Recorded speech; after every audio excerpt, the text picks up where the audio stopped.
All right, what's up, everybody? Welcome to KBN Live. Back after a week off. I'm freshly back from the All-American Classic in Missouri. I'm hoping to find some more inches after the fact in the waning days. I got my people scouring the mail-in pictures, trying to find some more inches. No, had a blast at the All-American Classic, but we got Ryan Lambert up there. I'm Jeff Malott. We're your host as always, and we're excited to welcome the inaugural All-American champ winner, Jeremy Mitchell. Jeremy, thanks for coming down here. I know you wore out. We're going to talk a bit about where you're at actually right now because you got straight on the road, but thanks for taking the time to join us, man. Yeah, thanks for having me on, guys. Yeah, so where are you at right now?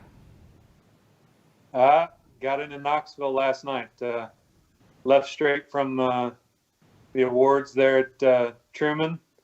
Got home, threw my laundry in the washing machine, gave my wife a kiss, hopped in the shower, woke up, cooked breakfast the next morning, and I was back in the van and rolling back down to Tennessee. Heck yeah, man! You're going to the shootout, so right? would you Go ahead, Ryan. Would you say you're a PKA now? Are you a professional kayak angler? Have you made that transition? Absolutely not. I'm just a fat old dude that likes to fish. So sounds like you're pretty much in the ranks of a PKA. I mean, I guess if that's what it is, it's what it is. That's all it takes these days. Call a spade, I guess.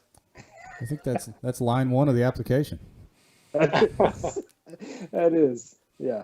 Yeah, you feel like you could compete in bass boat tournaments? No? Okay. Welcome to professional kayak angling. That's awesome. So are you fishing the shootout? Is that your angle? Yeah. Yeah.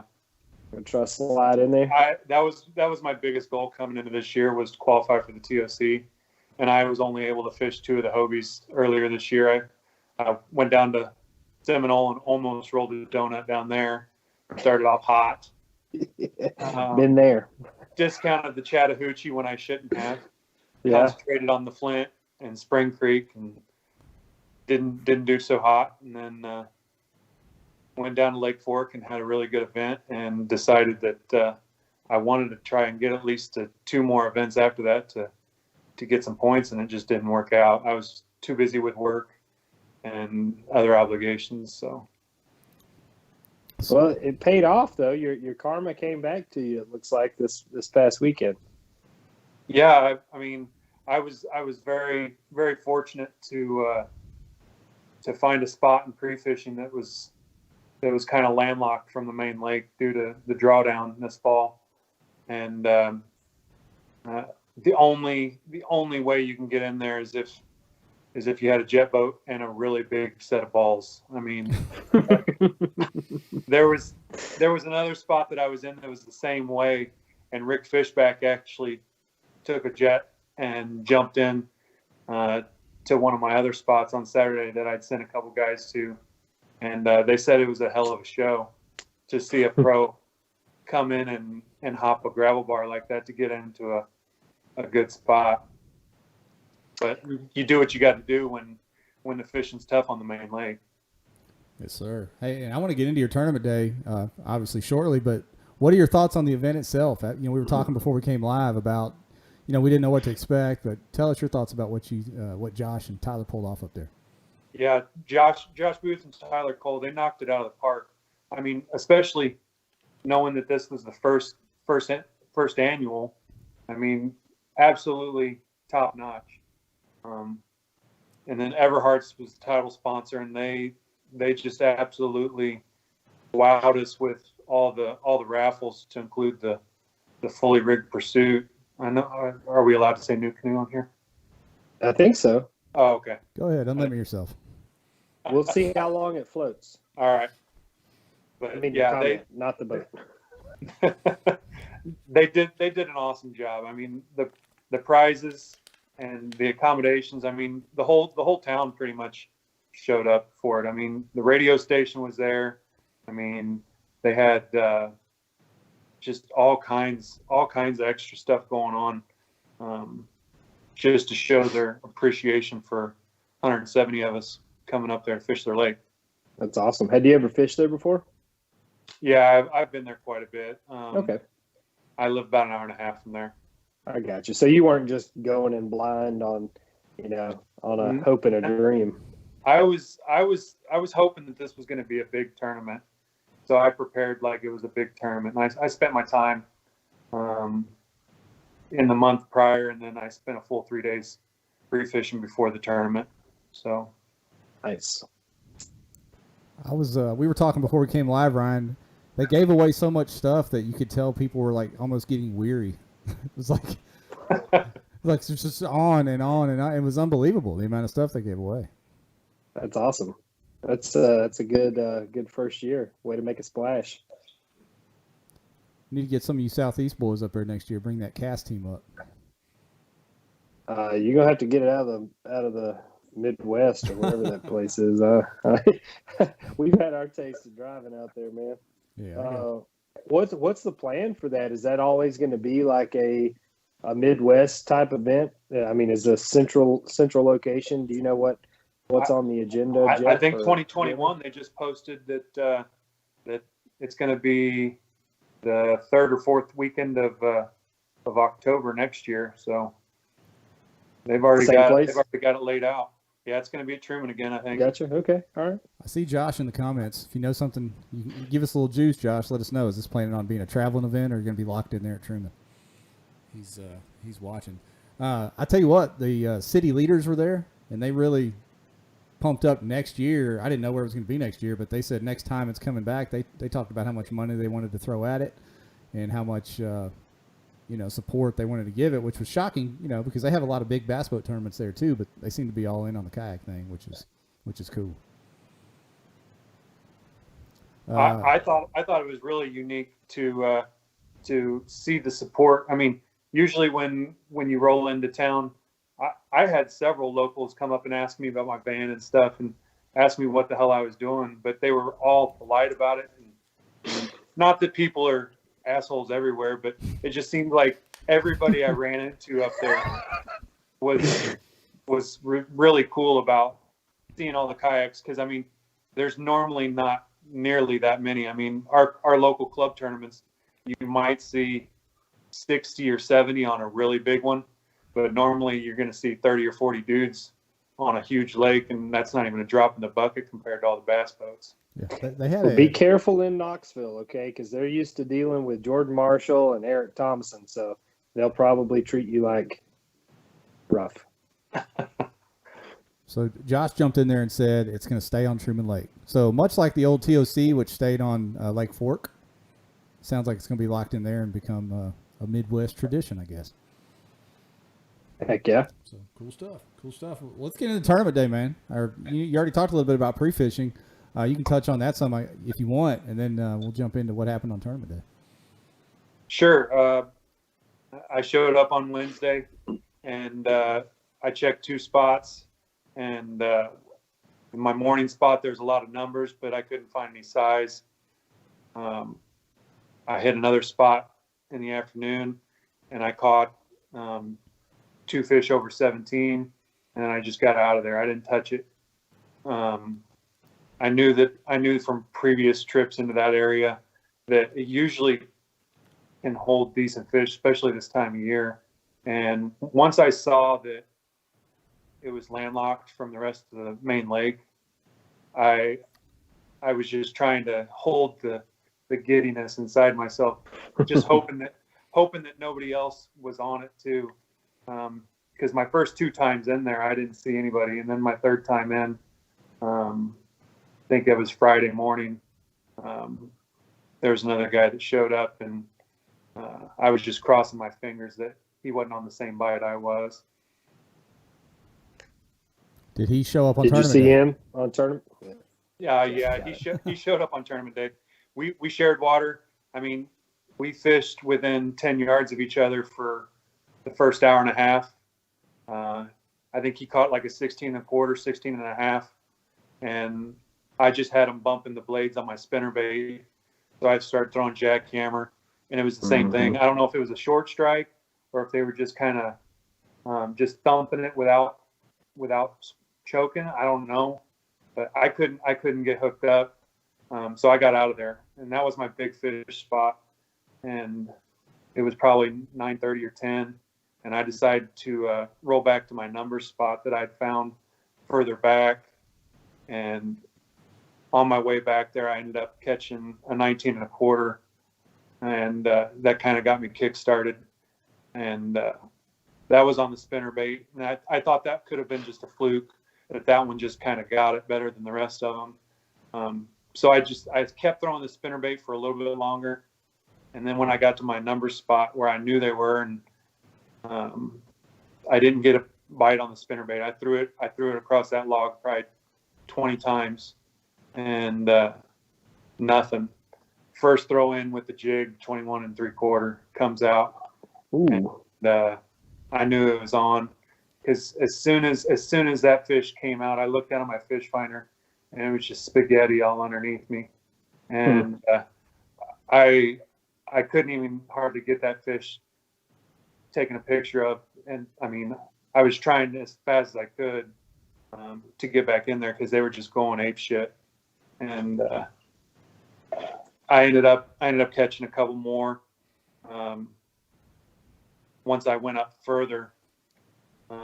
For some reason, they fired up on that spot while I caught that fish, but I couldn't get another bite. I don't know if I pulled a couple of them and spooked them when they came up and saw or something, but I ended up having to go further up the creek and hammer on a big school of spots for a little bit to finish my limit out. And then I came back down, and then they were ready to eat then. And I ended up catching like a 17 and a half, I think, 18, and a 16 and a half, maybe. I don't remember. But it was just one spot, and it just made my day. I mean, and I was just very, very fortunate to land on it when nobody else had found it. So did you catch any of your keepers out of your big fish spot that you thought would be kind of what made or break you there? Yeah, I ended up that my first fish of the day, that 19 and a quarter, was off. It was off of a flat that was really close to a number spot that I had, and I caught one of my 18s off that same general area earlier in the week. So I knew it could hold some fish kind of isolated right there on some wood on a flat. Yeah, that was it though, up there in the front of the creek. Everything else was in the back. I guess all those big fish just kind of pulled back. Ryan, did you look at the leaderboard, the final leaderboard? Because it was a straight beatdown. It was a straight beatdown that Jeremy put. I mean, everybody on the main lake was struggling. Even the guys that finished in the top 10, you're talking folks were in the low 70s to mid 70s to get up into the top 10. And then Jeremy rolls in with 92. So a lot of people were like, where was this guy at? Didn't even feel like he was on the same lake. So now it kind of makes sense. We were talking before we came live about how a lot of folks were out on the main lake and even main parts of the rivers and creek arms fishing and struggling. And you pushed yourself way up into that skinny water, I guess. Would you say that was the key for you?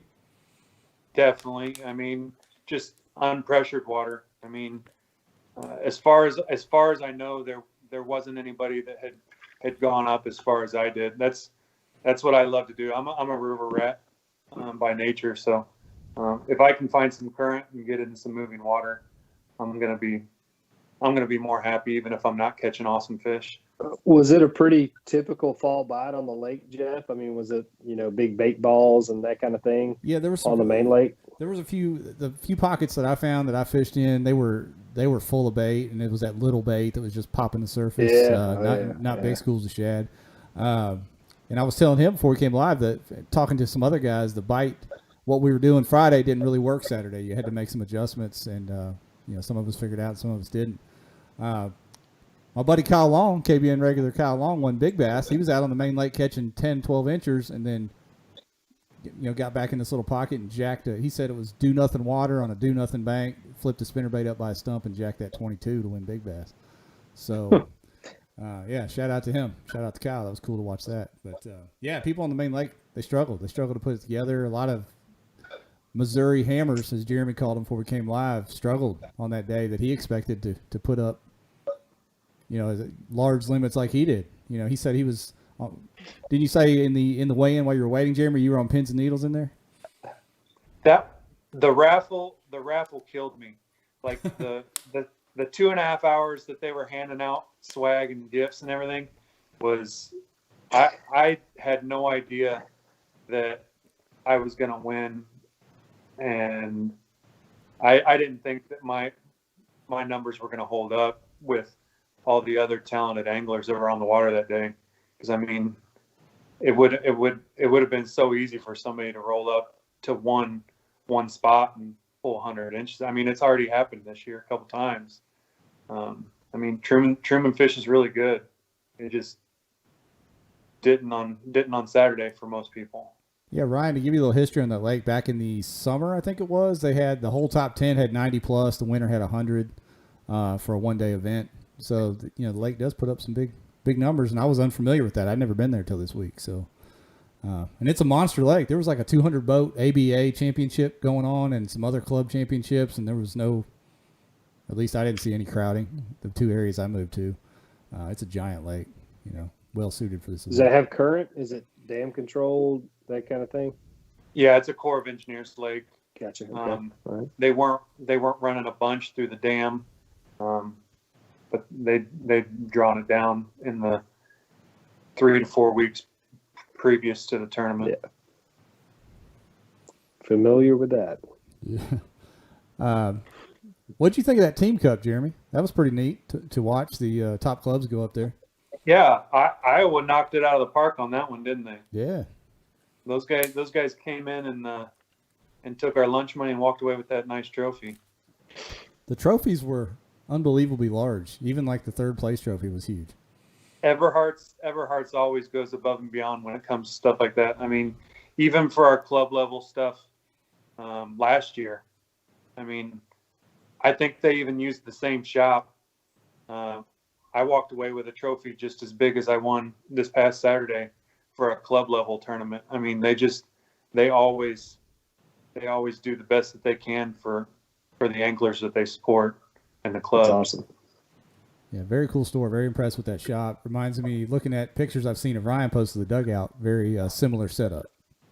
Large stuff with all the tackle you need, plenty of boats for sale, and really friendly folks there. So. Yeah, super friendly. They're, I mean, even before I was on their staff, they didn't matter. You walk in, somebody's going to holler at you when you walk in the door and ask if you need any help. And just super friendly. They got a good selection, good people. That dude walked up on the stage right before they handed you the trophy and said next year they were going to try to get $400 to $500 per hour for the Big Bass hourly payout. Is that right? Did you hear that?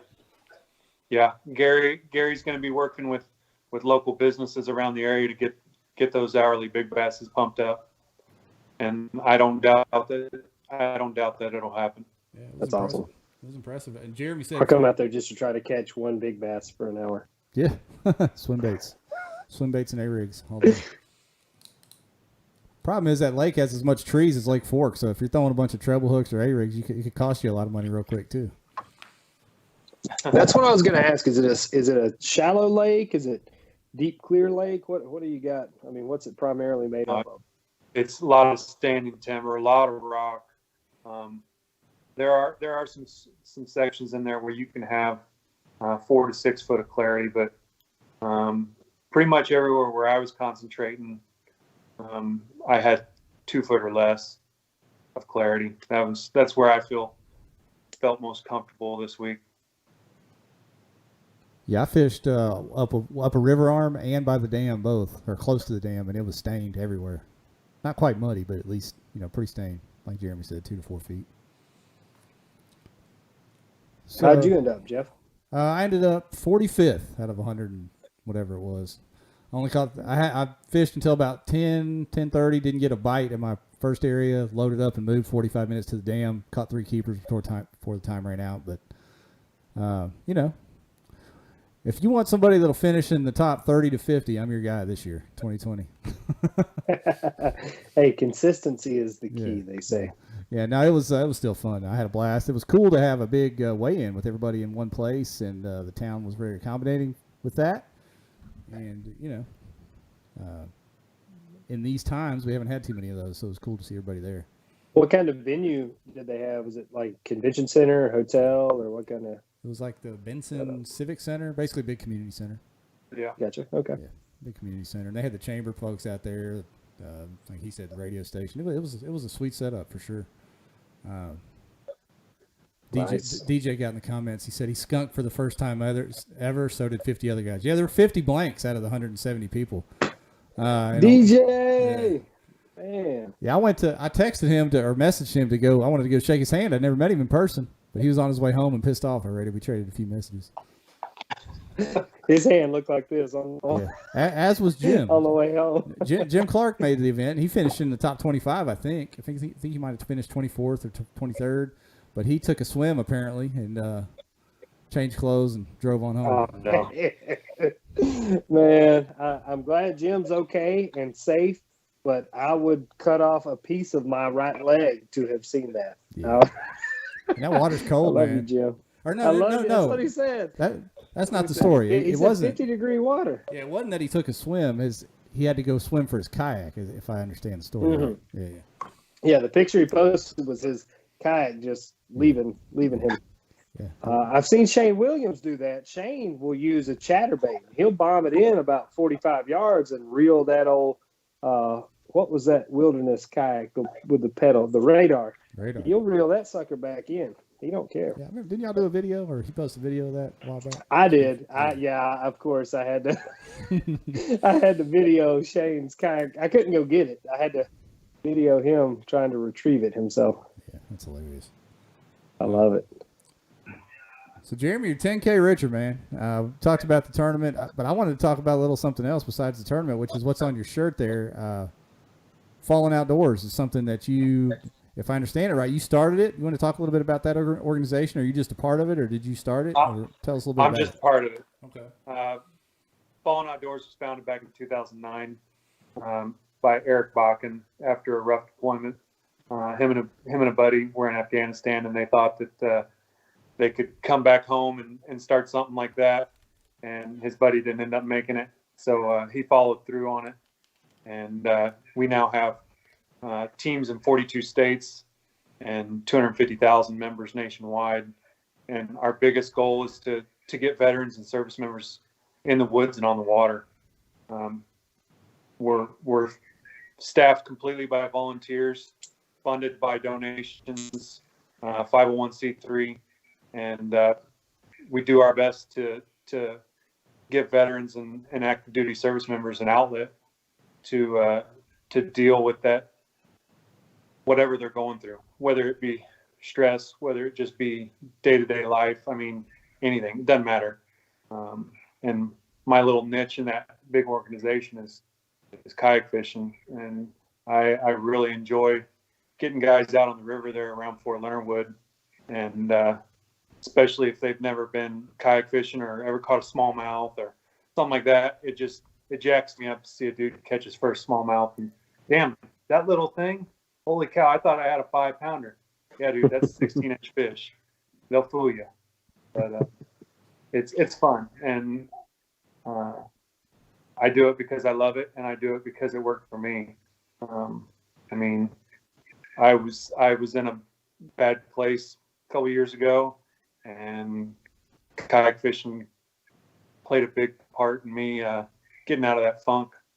And I just try and pass that knowledge on to other guys and see if it can help them too. That's awesome. That's awesome. It worked out, didn't it? Now you're a pro kayak angler. That's right. Quotes, Yep. air quotes. Now, you're an army vet yourself, right? Yeah, I am. Yeah. I know we have a lot of veterans in the kayak fishing world and just in the outdoors in general. So perfect match. Yep, definitely. So you're in Knoxville now. Have you been pre-fishing on Teleco yet?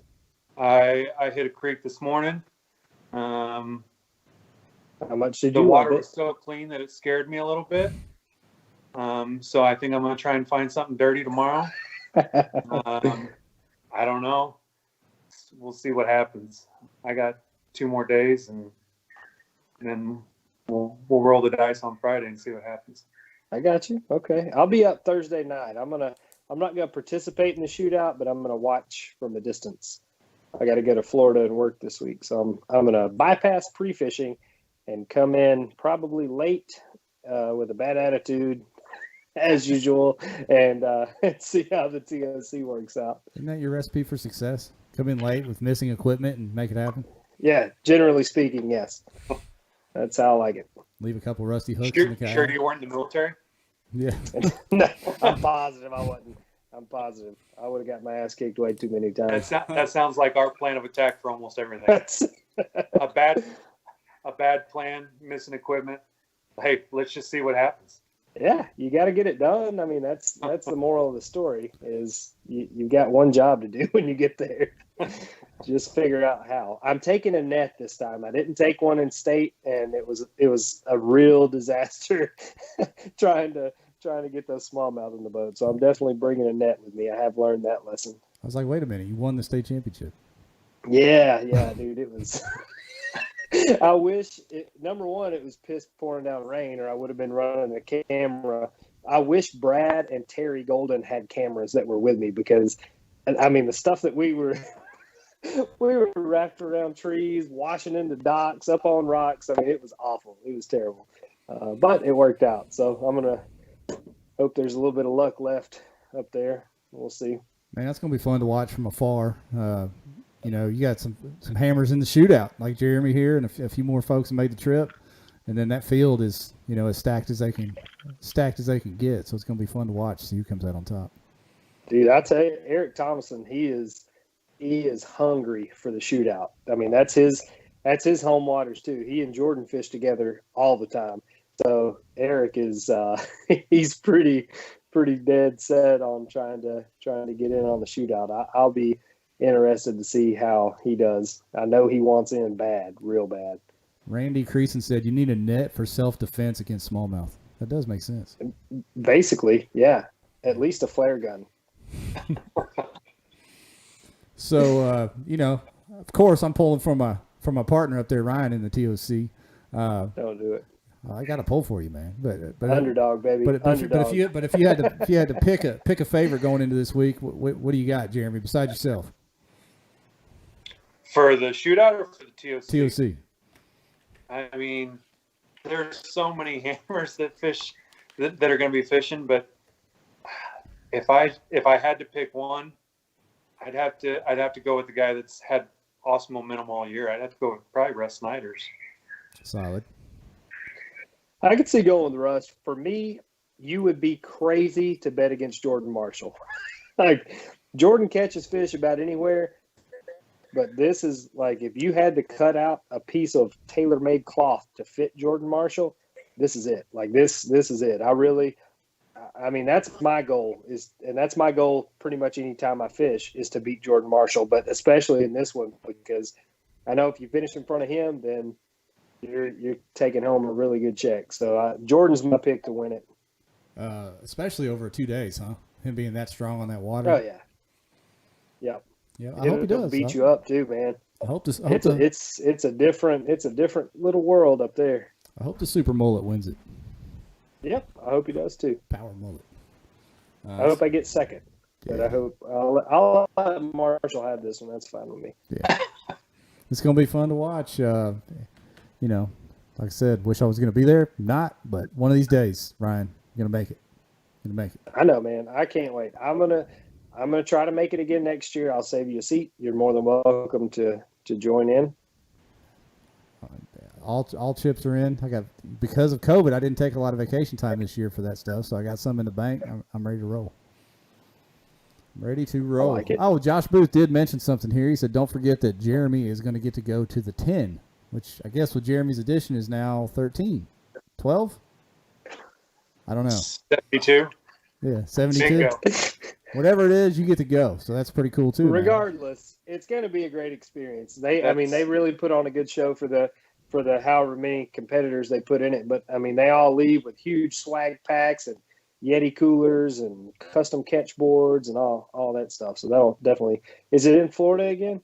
Yeah, it's Kissimmee Chain. Kissimmee Chain. All right, that'll be good, man. That'll be a real good time. Yeah, I'd say that had me jacked up just as much as a check.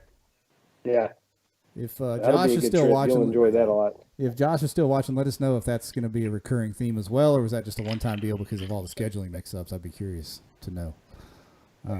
Because that's a different Have animal. you fished Florida before? Say that again. Have you fished Florida before? Just once, Lake Washington there on the St. Johns. That's it. That's my only time in Florida. You're gonna like the Kissimmee chain a lot more than the St. John's. I'll put money on that. You're gonna have a good time down there. Yeah. Take some jackhammers and some real big worms, and you'll be fine. I'm looking forward to it. So 2021's right around the corner. There's rumors of schedules getting dropped pretty soon. You plan on getting out and fishing a little more on the national stuff next year, Jeremy?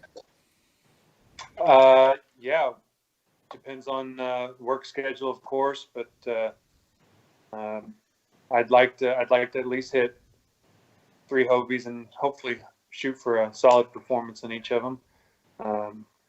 But Bassmaster, I qualified for the Kayak Classic in March, so I'm really looking forward to that. So that's going to be an awesome event too. Yeah, I was really stoked to be able to finish decent enough on Table Rock to qualify for that. So, Ryan, other than that, I'll just kind of cherry pick what looks good and what should line up for my strengths. Obviously, you'll be back at the All-American again next year. Plan on it. Yeah. I've already called that little hole in the wall motel and made my reservations. Yeah. Man. Oh man. Uh-oh. The cash for the next 10 years. Josh chimed in and said he does not know if that will happen every year, that this was a one-time decision for this year. Gotcha. So, okay. Which makes sense with all the scheduling conflicts that happened all of a sudden and people move stuff around. So I guess that was their little olive branch to make it okay. I don't know.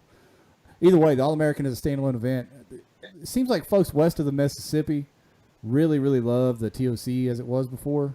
And they were missing that, even though the TOC now is probably the most, elite field of anglers everybody tries to shoot for. But that old TOC down there at Lake Fork was something that people from west of the Mississippi really look forward to, with a few from, the east side too coming over. And this thing just seemed to fill that hole just right. I wasn't sure how many people would come. I thought it might hit 100. I didn't expect 170, so big first year for them. That's awesome. That's really good. Very cool stuff. Speaking of that, local clubs, trying to get local clubs. A lot of folks fish those, but they don't travel out as much, and this gives them a chance to qualify for one big event per year, even if they don't really want to travel, without having to go drop 400 or 500 for the national championship or fish a trail to qualify for the TOC. They can just fish the local clubs, finish in the top 10, go to the All-American. What was it, $150 to enter? Reasonable entry fee, so fills that void perfectly, and I think it's going to be around for a lot of years. His boys did a great job. Jeremy, what local club do you rep coming out of? Camo, you said, or Moyak? Yeah, I fish with Camo. I fish with Moyak, and then ORAT, which is our local river club there in Southwest Missouri. Okay. And I don't know if I asked you about your rig. What were you fishing out of? We've been asking everybody that comes on here because we've had guys paddle, motors, pedals. We don't know. It's been a wide variety of people winning big tournaments this year. Everhart's hooked me up with one of the new big water PDLs. Oh, Old Town. I was on a Predator PDL last year, sold it, and regretted it as soon as I got my other kayak, and I spent all year waiting on a big water to come in.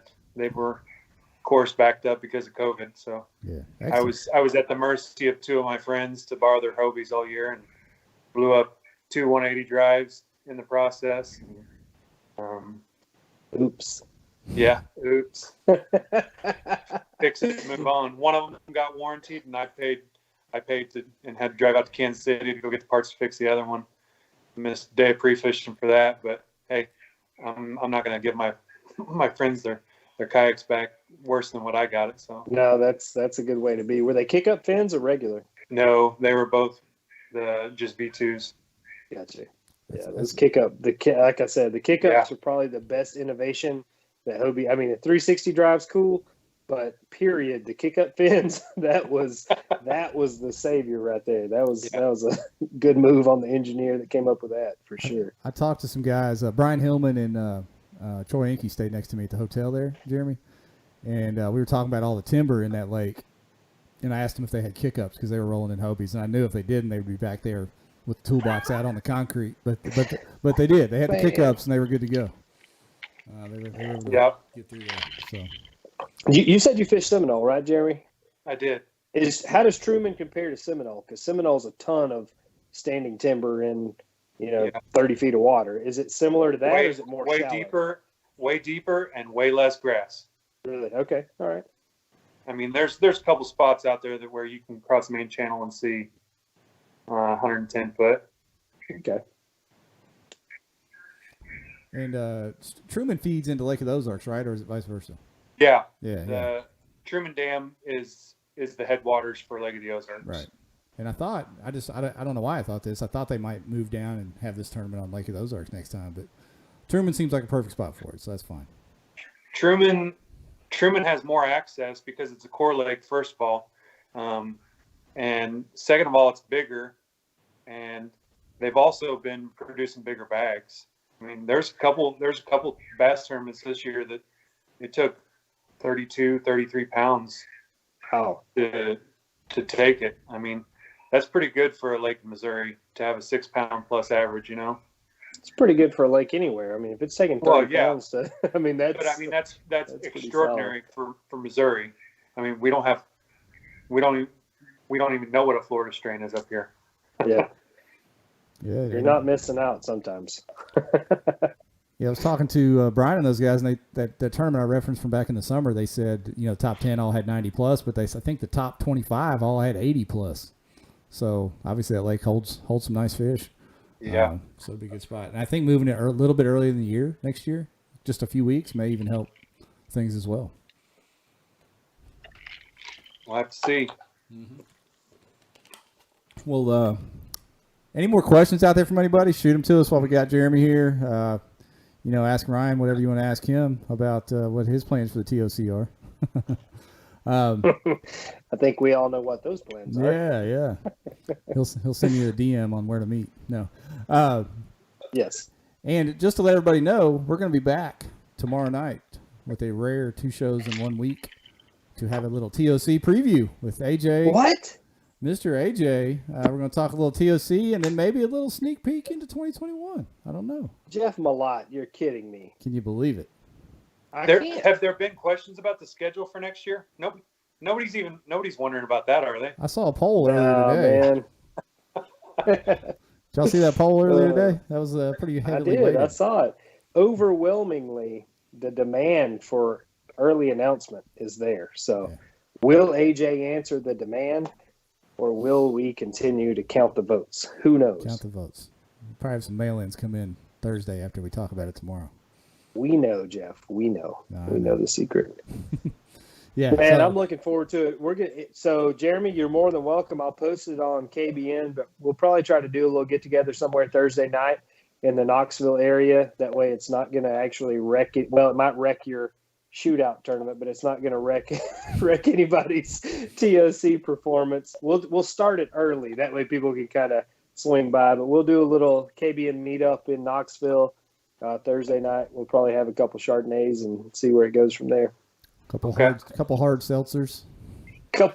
Yes, White Claws. We'll shotgun some White Claws in the parking lot and see what happens.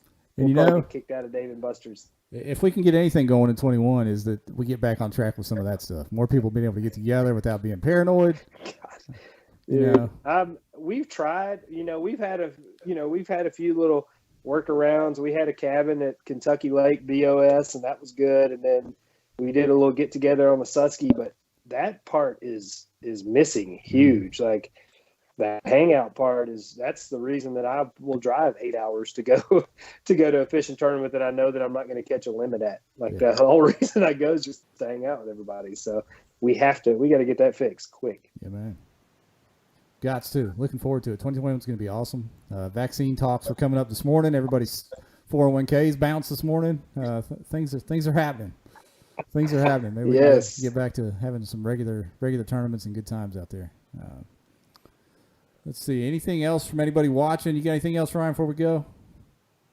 If you are leaving the TOC, you got some extra time, hang around and fish the BASS event on Chick. It's the last Bassmaster kayak event of the year.